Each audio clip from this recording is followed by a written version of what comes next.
How to buy investment property with 10 down. Since the company began drilling the property in 2006, the Crazy Fox project has demonstrated the existence of a large mineralized zone of tungsten and molybdenum grades ranging up to 1.8% molybdenum. The project has seen over 24,000 meters of drilling so far, and exploration is continuing at an aggressive pace. The 2006 drill program completed 7,486 meters of drilling in 33 drill holes and widespread moly tungsten mineralization, and allowed the compilation of data at about 18 points of penetration of the thrust. In November 2007, drill hole 0741 was collared in granite and continued through the thrust fault at 391 meters into underlying granite to a final drill depth of 1,021 meters or 3,348 feet.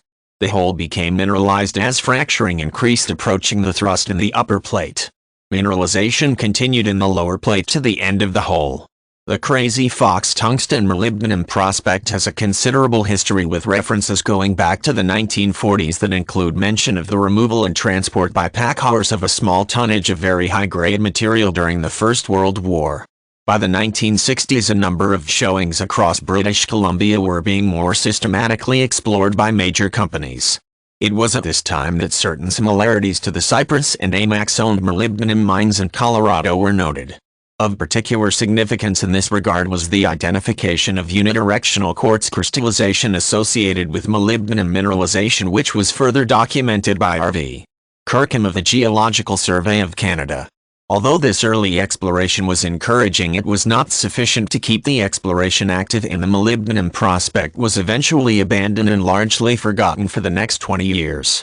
Since 2000, new roads have been built and new areas cleared of trees throughout the property area in an attempt to salvage bug-killed trees and to control the spread of the mountain pine bark beetle.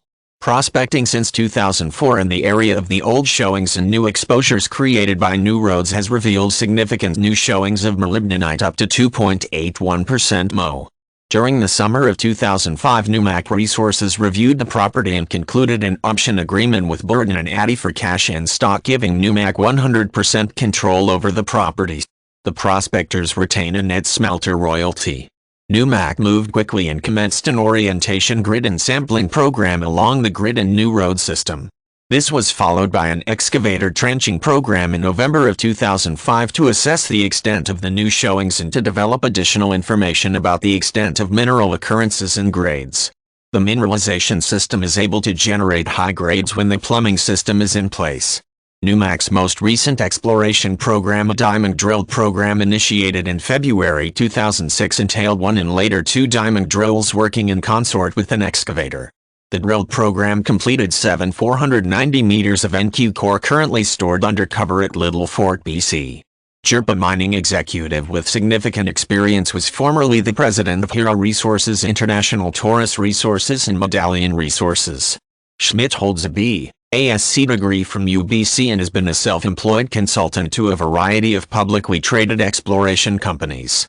Morton is a professional geologist since 1972 and member of the BC Association of Professional Engineers. He is also the president and a director of Eastfield Resources and a director of Wildrose Resources.